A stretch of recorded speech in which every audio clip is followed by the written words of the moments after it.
ባንክ አሶሲዬሽን ኦፊሻሊ ወጥተው በስዊስ ባንኮች ውስጥ የጃንሆይና የጃንሆይ ቤተሰቦች የሚባል አንዲት አካውንት የለም ብለው ለመጀመሪያ ጊዜ የተናገሩት ልጆች ናቸው። እውነትም ከጣታቸው ላይ ቀለበታቸውን አውጥቶ እንዲህ ሲከፍቷት ቁልፍ አለች።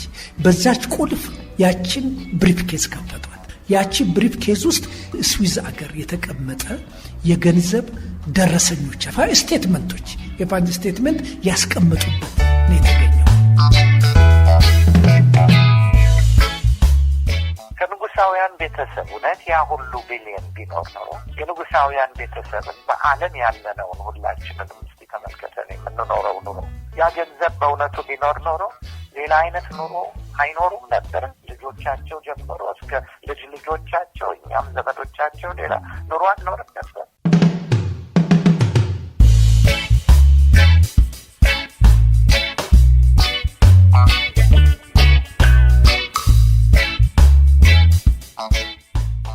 የተለያዩ ሰዎች በየራሳቸው መንገድ የሚፈቷቸው በተቃራኒ ገጽታዎች የተሞሉት አሁን በተለይ የእሳቸውን ዘመን መልካም ጎኖች የሚያወድሱ ሰዎች የበዙላቸው ቀዳማዊ አጼ ኃይለ ሥላሴ በእርግጥ ማን ናቸው? ከንጉሥ ሰለሞንና ንግሥተ ሳባ ተነስቶ ኢትዮጵያን በንጉሥነት ያስተዳደሩ 225ኛ ንጉሥ ናቸው። የንግሥተ ሳባ ታሪክ አፈታሪክ እንጂ እውነት አይደለም የሚሉ የመኖራቸውን ያህል የንጉሥ ሰለሞንና ንግሥተ ሳባ ልጅ ምኒልክ የሙሴን ጽላት ወይንም የቃል ኪዳኑን ታቦት ወደ ኢትዮጵያ በማምጣት አሁን ድረስ እዚሁ ሀገር እንዳለ የሚከራከሩ አሉ። ይህም ሰለሞናዊውን ሥርወ መንግሥት የሚያጠናክር ይመስላል። የኢትዮጵያ ኦርቶዶክስ ተዋሕዶ ቤተ ክርስቲያንን ጨምሮ ታዋቂ አንትሮፖሎጂስቶች፣ የታሪክ ተመራማሪዎች፣ አገር አቅኚዎችና ሌሎችም እውነትነቱን ይመሰክራሉ። ታዲያ በዚያን ዘመን የመጣው ዙፋን ፍጻሜውን ያገኘው በ1967 ዓ.ም ቀዳማዊ አጼ ኃይለ ሥላሴን ከመንበረ ሥልጣናቸው በማንሳት ኢትዮጵያን በወታደራዊ አስተዳደር መምራት በጀመረው ደርግ ነበር።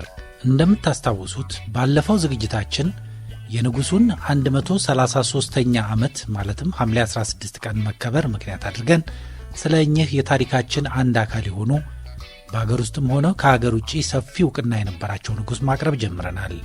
ዛሬም እንቀጥላለን። በዚህ ቅንብር ስለ ግርማዊነታቸው ሕይወት በተለይም ከኢትዮጵያ ገንዘብ ወስደው አሽሸዋል መባሉን አስመልክተን ይህንኑ ታሪክ እንቀጥላለን። የዓይን እማኝ ስለ ንጉሡ ቀለበት ምስጢር ይነግሩናል። አሁንም በሕይወት ያሉ የእሳቸው የቅርብ ዘመድም ደብቀዋል የሚባለውን ሀብት አስመልክቶና በሌሎችም ጉዳዮች ላይ ለዝግጅት ክፍላችን ምስክርነታቸውን ሰጥተዋል። ይህንን የታሪክና የጥበብ ቻናል ሰብስክራይብ አድርጉ። መረጃውንም ወደ ሌሎች ሰዎች ይደርስ ዘንድ ሼር በማድረግ አብራችሁን ሁኑ። ከወደዳችሁት ታሪኩን ላይክ አድርጉት። ስሜታችሁንም አስተያየት መስጫው ላይ አስፍሩ። የፍቅር ቤት ይቀጥላል።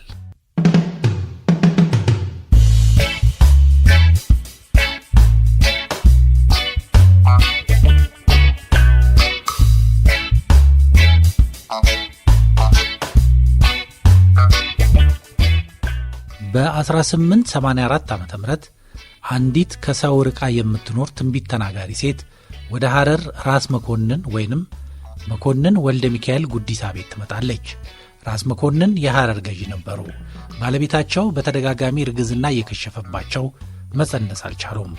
ታዲያ በዚህ ወቅት ወይዘሮ የሽመቤት አሊ ጸነሱ። ትንቢተኛዋ ሴት ወደ ልዑሉ ቀርበው ባለቤት ያረገዘችው ሕፃን በሰላምና በጤና ይወለዳል፣ ጤነኛና ብልህም ሆኖ ያድጋል፣ የኢትዮጵያ መሪም ይሆናል፣ መላውን ኢትዮጵያ በጠንካራ ክንድ ይገዛል፣ ኢትዮጵያንም በመላው ዓለም በታላቅነት ያሳውቃል። ነገር ግን በስተመጨረሻ በራሱ እጅ የገነባውን አፍርሶ በፍርስራሽ ውስጥ ያለችን አገር ለቆ ይሰወራል አለች።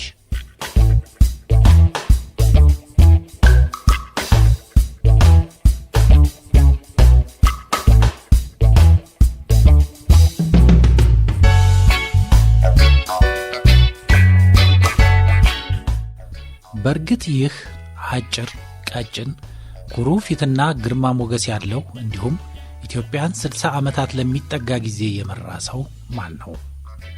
አንዳንዶች ጨካኝና አረመኔ ሲያደርጓቸው፣ ሌሎች ደግሞ በመላእክት ይመስሏቸዋል። በመስከረም ወር 1967 ዓ.ም መላው ዓለም ዕድሜ ያደከመው የተሰላቸው የሚመስል ፊት ያለው ሰው በወታደሮች ታጅቦ በፈዛዛ ሰማያዊ ቮልክስዋገን መኪና ተጭኖ ለ44 ዓመታት በክብር ዙፋን ከተቀመጠበት ቤተ መንግሥት አንገቱን አቀርቅሮ ሲወጣ ተመለከተ። ከ44 ዓመታት በፊት ሀያላን የዓለም አገሮች ተወካዮቻቸውን በመላክ የንግሥና ሥርዓቱን ከተከታተሉበት ምድር ሀያል ንጉሥ ክብሩ ተነክቶ ሲንገላታ ተመለከቱ። አስቀድሞ ደግሞ ከነገሰ ከ6 ዓመታት በኋላ ይኸው ንጉሠ ነገሥት በጄኔቫ የዓለም መንግሥታት ጠቅላላ ጉባኤ ላይ በመገኘት ንግግር አደረገ። የፋሺስት ጣሊያን የሙሶሎኒ ወታደሮች ኢትዮጵያን መውረራቸውንና ግፍ እየፈጸሙ እንደሚገኙ ይኸው ስደተኛ ንጉሥ ለዓለም አወጀ። ይህ ንግግሩ በታሪክ መዝገብ ላይ ሰፍሯል። እያንዳንዱ የተናገራቸው ቃላት የእሱን መወለድ እንደገለጸችው ትንቢተኛ ሴት ሁሉ ትንቢት አዘል ነበሩ። ታላላቅ መንግሥታት የሙሶሎኒ መንግሥት የኔን ትንሽ አገር ሲወር በዝምታ ከተመለከቱ ነገ በሁሉም ይህ አስከፊ ውጤት ይኖረዋል አለ። በዚያው ዓመት ታይም መጽሔት የዓመቱ ምርጥ ሰው በማድረግ መረጠው። በ1933 ዓ.ም የተቀናጀው የኢትዮጵያና የእንግሊዝ ጦር ኃይል የሙሶሎኒን ጥቁር ሸሚዝ ለባሽ ወታደሮች ከኢትዮጵያ ምድር ሲያባረር በድጋሚ የኢትዮጵያ ዙፋን ላይ ተቀመጠ። በ1940ዎቹና 50ዎቹ በዙፋኑ ላይ የተመለሰው ጸረ ፋሺስቱ ንጉሥ የአፍሪካ የጸረ ቅኝ አገዛዝ እንቅስቃሴ ቁንጮ ሰው ሆነ። እስከ ዛሬ ድረስም በአፍሪካ መሪዎች ዘንድ የአፍሪካ አባት ተደርጎ ይዘከራል። ኔልሰን ማንዴላ የአፍሪካ ታላቁ ሰው እያለ ይጠራዋል። ቦብ ማርሊ ከንጉሥ ዳዊት ዘር በንጉሥ ሰለሞን የዘር ሐረግ የመጣው ንጉሥ የሥልጣንና የኃይል ቁንጮ ነው ሲል ብላክ ማን ሪደምሽን በተሰኘው ዜማ አዚሞለታል፣ ተናግሮለታል።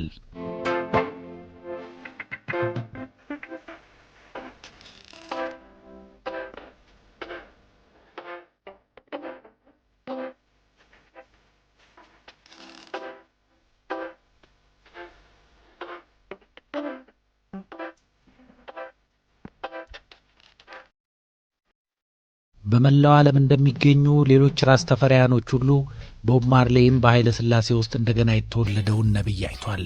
ሌሎችም እስከ ዛሬ ንጉሠ ነገሥቱን በልዩ ክብርና አድናቆት የሚያነሷቸው የዓለማችን ታላላቅ ሰዎች አሉ።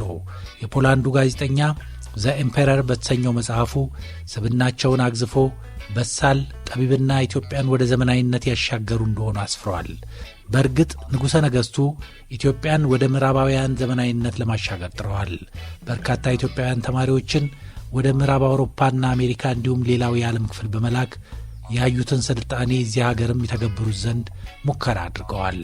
ይህን ጥረታቸውን አንዳንዶች ኢትዮጵያዊነት ላይ ያልቆመና ለመኮረጅ የተደረገ ስለነበር አልተሳካም ሲሉት፣ ሌሎች ደግሞ ኢትዮጵያ ውስጥ በጠበቃቸው የኢኮኖሚና የፖለቲካ ኋላ ቀርነት ምክንያት ተማሪዎቹ ሊተገብሩት አልቻሉም ይላሉ።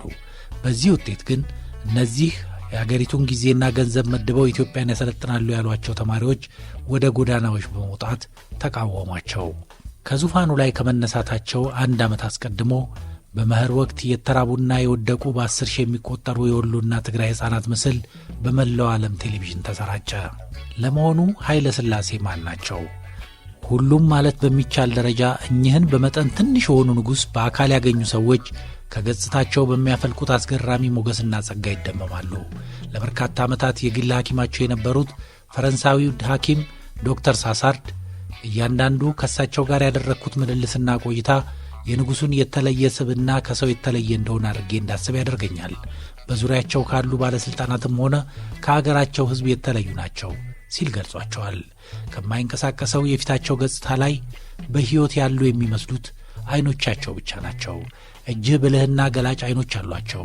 ሌሎቹ ለእርጋታቸው ውበት ብቻ ሳይሆን ጥበብና ማስተዋሉን ሰጥተዋቸዋል።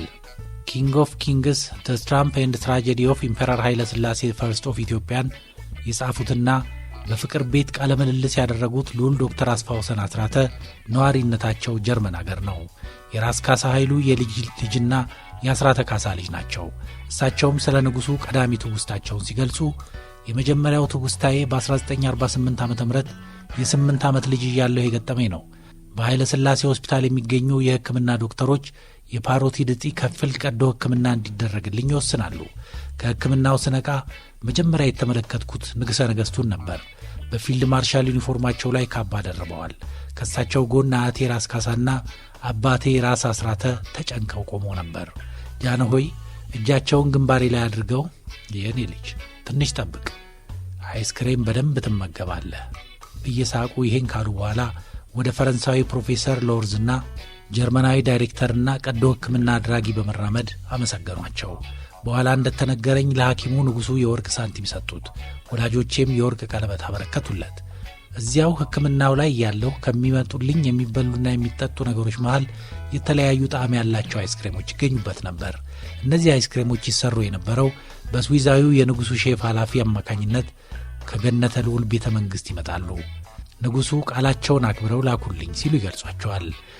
ሌላ ገጠመኛቸውንም ይነግሩናል። በተለይም አባታቸው ልዑል አስራተ ካሳ የኤርትራ አስተዳዳሪ በነበሩበት ጊዜ ራስ እምሩ አባታቸውና ጃንሆይ የነበራቸውን ጊዜ በቀይ መስቀል ዓመታዊ በዓል ላይ የሚያዩትን እንዲህ አጫውተውናል። መቼም እኔ በሕይወቴ የኢትዮጵያ ንጉሠ ነገሥት እንደዚህ ፍሪ ሆነው ለማንኛውም ሰው ሆነው ያየኋቸው የዚያን ዕለት ነው።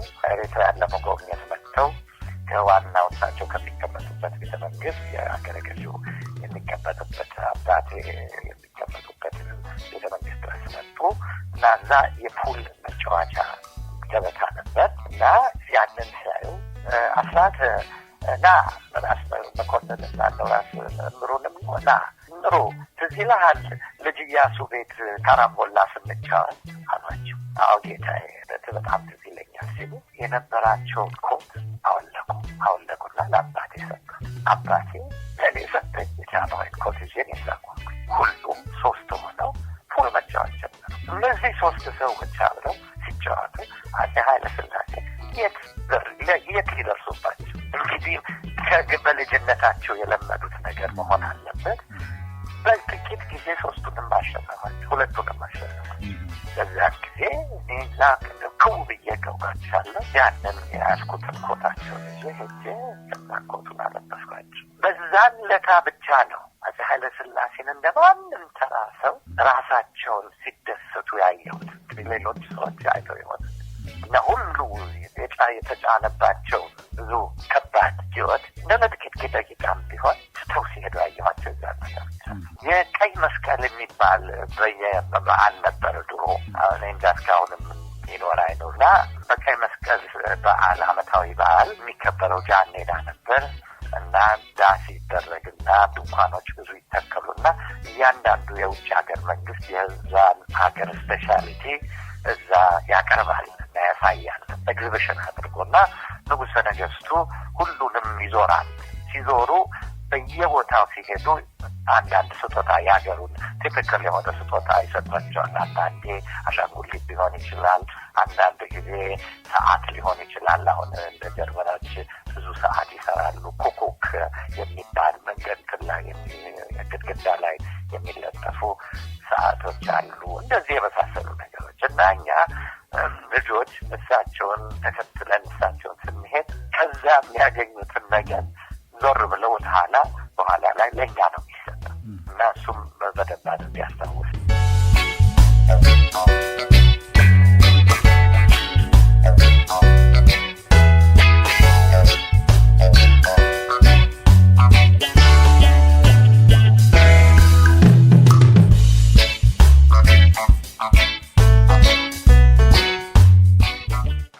ቀዳማዊ አፄ ኃይለ ሥላሴ ንጉሠ ነገሥት ዘኢትዮጵያ ከ1923 ዓ ም እስከ 1967 ዓ ም ድረስ ለ44 ዓመታት በንጉሥነት ተቀብተው ይቆዩ እንጂ ከአፄ ምኒልክ ሕልፈት በኋላ የልጅ ኢያሱን የጥቂት ጊዜ አልጋ ተከትሎ የንግሥተ ዘውዲቱ ሞግዚት ሆነውም አገር የማስተዳደሩን ሥራ ሲሰሩ ነበር።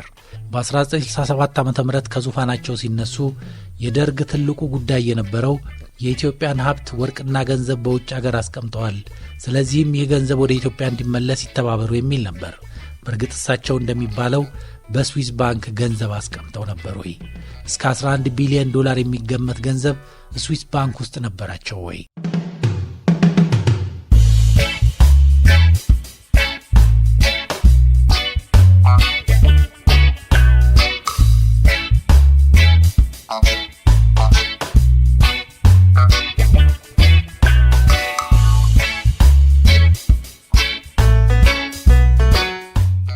ጳጉሜን 2 1966 ዓ ም በፈረንጆቹ ሴፕቴምበር 8 1974 ታዋቂው የአሜሪካ ጋዜጣ ኒውዮርክ ታይምስ ኃይለ ሥላሴ is accused of hoarding millions።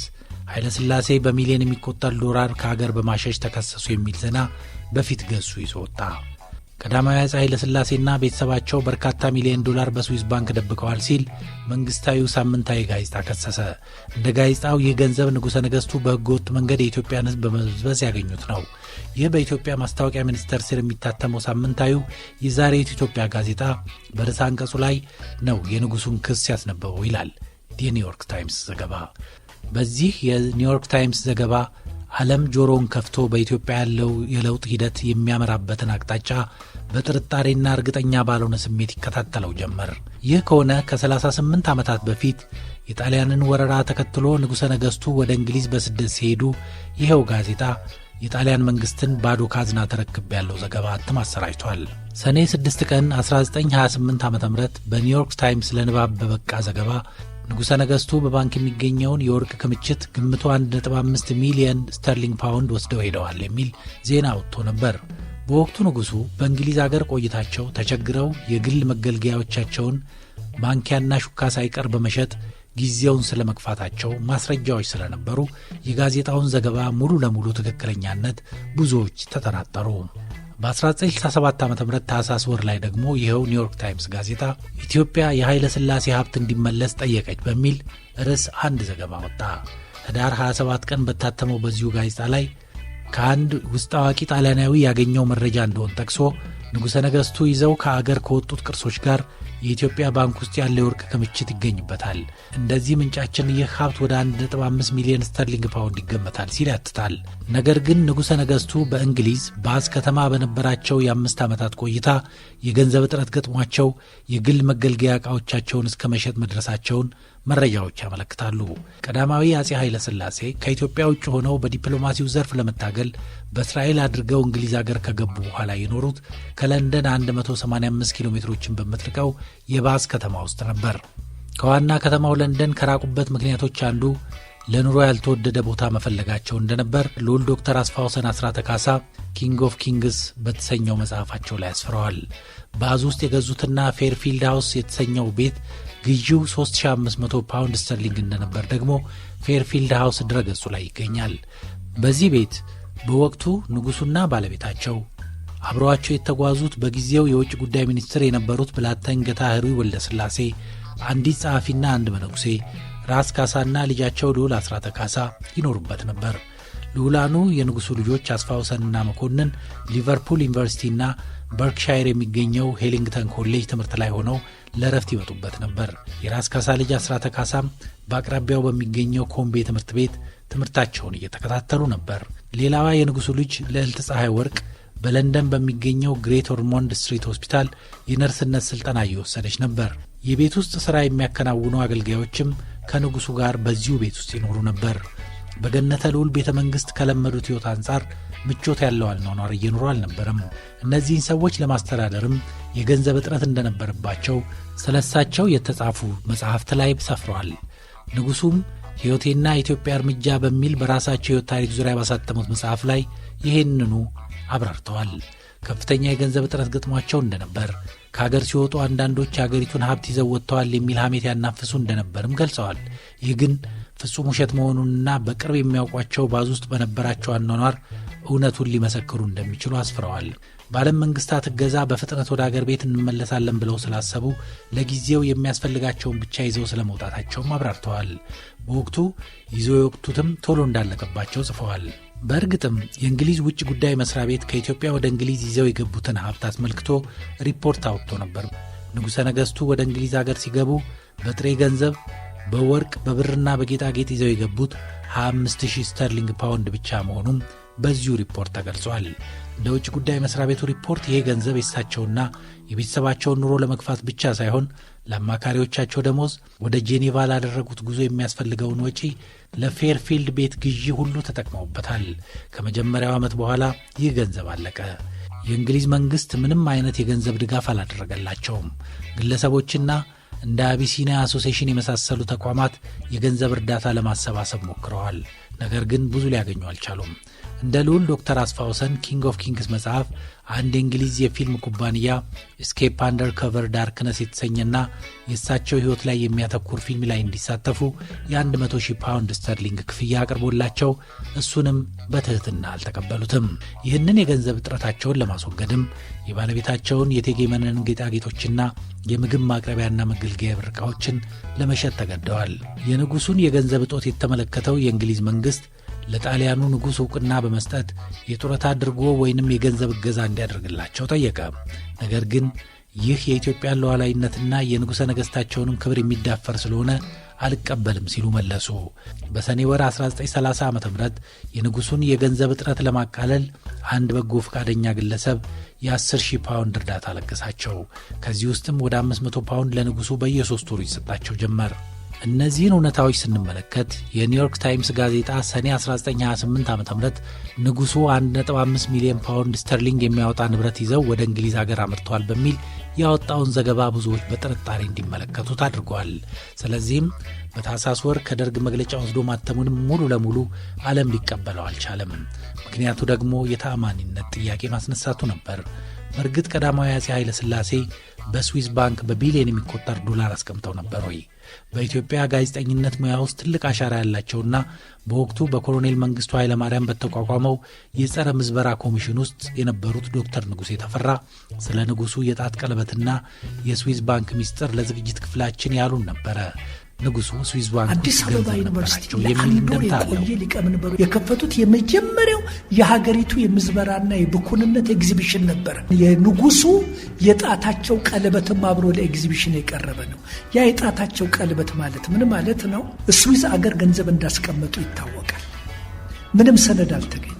ግን የውስጥ ጠቋሚ አንድ ብሪፍ ኬዝ አላቸው መኝታ ቤታቸው። ብሪፍ ኬዛቸውን ለመክፈት አልተቻለም። አንዱ ቀለበታቸው ላይ ቁልፍ አለች ብሎ ተናገረ። እውነትም ከጣታቸው ላይ ቀለበታቸውን አውጥቶ እንዲህ ሲከፍቷት ቁልፍ አለች። በዛች ቁልፍ ያችን ብሪፍ ኬዝ ከፈቷል። ያቺ ብሪፍ ኬዝ ውስጥ ስዊዝ አገር የተቀመጠ የገንዘብ ደረሰኞች ስቴትመንቶች የፋይናንስ ስቴትመንት ያስቀመጡበት ነው የተገኘው። ያ ኤግዚቢሽን አቀርበነው ነበር አላደ እንዴት ከሀገር ውስጥ ገንዘብ እንደሚወጣ እና ይሄ ብቻ አይደለም፣ በጣም ብዙ ፖስተሮች በሀገር ሁሉ። አንድ ጊዜ ምናልባት ዶክተር ልዑል አስፋውሰንን ያውቋቸው ይሆናል ጀርመን ሀገር ያሉትና አንድ ወቅት ላይ ቃለ ምልልስ አድርጌላቸው ንጉሱ በስማቸው ገንዘብ አለ የሚለውን ነገር ይሄው እኛ ቤተሰቦቻቸው ዘመዶቻቸው ሁሉ አሁን እየጣርን እየለፋን ነውና አልመሰለኝም ብለው ነበር። ዶክመንት ማግኘት ብንችል ደስ ይለኛል። ያ ነገር ብቻ ይገኛል። ዶክመንቱ ነገ አይደለም። ይሄ በጣም የሀገሪቱ የህዝብ ደህንነት ሚኒስትሩ ኮሎኔል ተስፋዬ በነበሩበት ጊዜ ያ ብሪፍ ኬዝና የንጉሱ ቀለበት ቀን እየታየ ማታ ማታ የደህንነት ሰዎች ኮሎኔል ተስፋዬ ቢሮ ነው ይዘውት የሚሄዱት ነበር ህዝቡ እንዲያየው ነው። ስለዚህ ያ ዶክመንት የት ይሁን? ይሄ በከፍተኛ ደረጃ ዲዩታ ኤግዚቢሽን የንጉሱ ቀለበትና ደረዘ በቴሌቪዥን ሁሉ እኮ ኤግዚቢሽኑ በገበንትን ሁሉ ታይቷል። በሌላ መልኩ ግን ደርግ ንጉሱን ከህዝቡ አእምሮ ለማውጣትና በወቅቱ ከደጋፊዎቻቸው ሊነሳ ይችላል የሚለውን ተቃውሞ ለማዳፈን የተለያዩ የፕሮፓጋንዳ ስራዎችን ይሰራ ነበር የሚሉ በርካቶች ናቸው። ከነዚህ መሃል የንጉሠ ነገሥቱ የቅርብ ዘመድ የሆኑትና አሁንም በጀርመን ሀገር የሚኖሩት ልዑል ዶክተር አስፋውሰን አስራተ ካሳ በጣሊያን ወረራ ጊዜም ይህ ሐሜት እንደነበር በማስታወስ ስዊስ ባንክ ተቀማጭ አላቸው የሚባለው ከእውነት የራቀ እንደሆነ ከፍቅር ቤት ጋር በስልክ በነበራቸው ቆይታ ገልጸውልናል። በእውነቱ እዛ ያዩትን ስቃይ ሁሉም ስደተኞች እሳቸው ብቻ ሳይሆን ተነግሮ አያልቅም። በእውነቱ መቼስ ወሬኛ ሁል ጊዜ አይጠፋምና ያኔ በ1966 ዓመት አብዮት ጊዜ እንደተነገረው የእንግሊዝ አንዳንድ ጋዜጦች የኢትዮጵያ ንጉሠ ነገሥት መገመት የማይችል ወርቅ ከሀገሪቱ ይዞ መጥቶ የሚሊዮኔር ኑሮ ይኖራል የሚል ጋዜጦች የወጡበትም ጊዜ ነበር እና በኋላ እንዳየነው በመጽሐፍ የማይማሰርበታሰሁት የባለቤታቸውን ጌጥ ይዘው የመጡትን አንዳንድ የብር ነገሮች እየሸጡ ደግሞ ራሳቸውንና ቤተሰባቸውን ለማስተዳደር የቻሉት አፄ ኃይለ ሥላሴ እንዲያውም እዛ መጽሐፌ ላይ ጠቅሼዋለሁ። እስከ አሁን ድረስ በታወቁት ሱቆችና ኦፕሽን ቦታዎች አፄ ኃይለ ሥላሴ ማህተም ያለበት ሹካና ማንኪያ ሰሃኖች፣ በብር የተሰሩ ሰሃኖች እስከ ዛሬ ድረስ ይሸጣል። ከዛን ጊዜ የተሸጡ ነው ማለት ነው። በእውነቱ በዛን ጊዜ ከአንድ ስሙን ለመጥቀስ ያልፈለገ ሰው በስተቀር የእንግሊዝ መንግስት እርዳታ አልሰጠም። በገንዘብ አንዲት ስሙን ያልተጠቀሰ ቱጃር ነው 10,000 መጽሐፍ ላይ ተሳጽፎ ያለ 10,000 ፓውንድ ለገሳቸው እና በዛን ጊዜ የነበረው ችግር ይሄ ነው ማለት አይቻልም። እንግሊዞች በእውነቱ የእንግሊዝ መንግስት እንግሊዞች ማለት አልችልም። የእንግሊዝ ህዝብ ኧረ ፋሽስት የነበረው እንግሊዝ ህዝብ ከትልቋ የኢትዮጵያ ወዳጅ ከሲልቪያ ፓንክረስት ጀምሮ እስከ ሌሎች ድረስ ብዙ የሚታወቁ ከኢትዮጵያ ጋር ልባቸው ከኢትዮጵያ ጋር ነው፣ አንደበታቸው ከኢትዮጵያ ጋር ነው። መንግስት ግን ጨርሶ እዛን ጊዜ የነበረው ጠቅላይ ሚኒስትር ቦልድዊን እንኳን እርሳቸውን ሰላምታ ለመስጠት በድንገት ፓርላማ ውስጥ በሻይ ጊዜ እሳቸው ከእንግሊዝ የፓርላማ መሪዎች ጋር ሻይ ሲጠጡ ያቸዋል። እሳቸውን ሄዶ ሰላም እናይል ብሎ ሽማግሌ ሰው ነው፣ ሊሞትም ይችል ነው። ከበረንዳ ላይ ዘቦት ሄደ። እዚህ ድረስ ነበር ያዋርዷቸው የሚፈልጉት።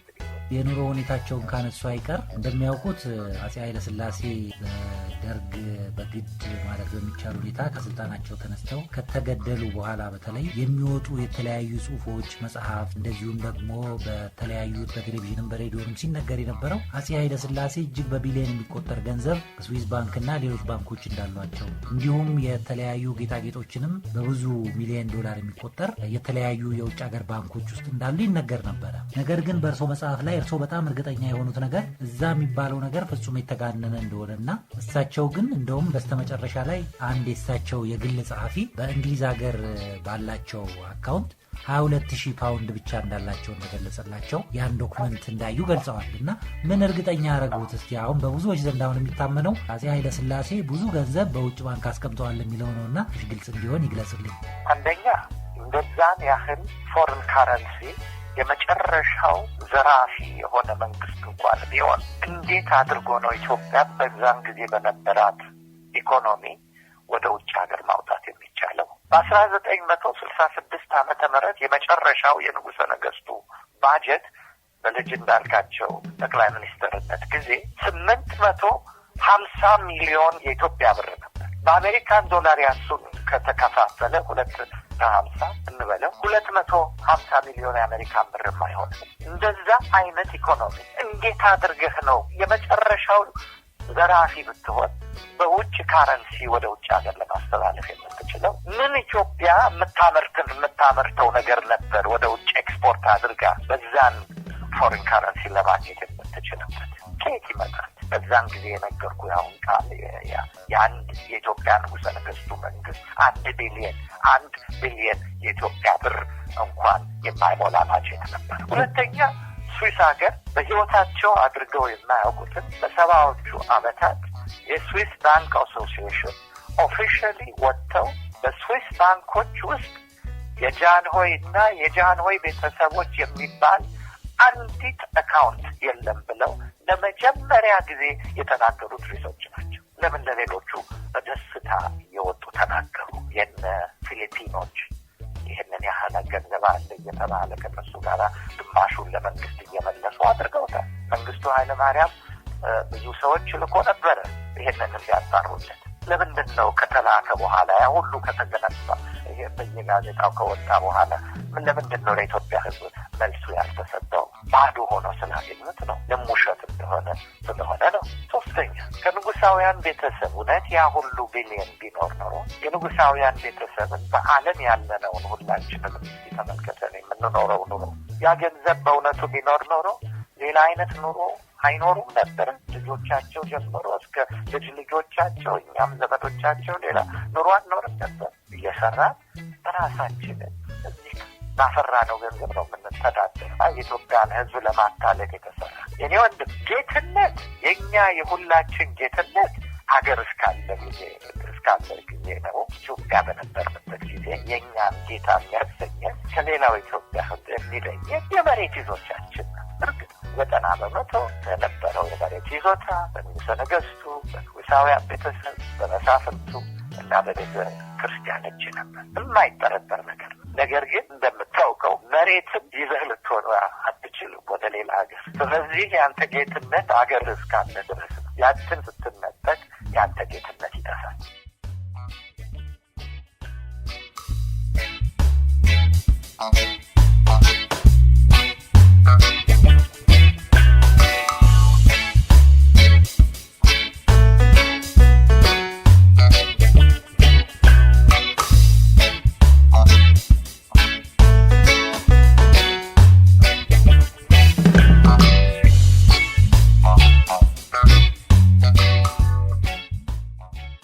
እንግዲህ ስለ ንጉሠ ነገሥቱ የውጭ አገር ገንዘብ ያለን መረጃ ይሄንን ይመስላል።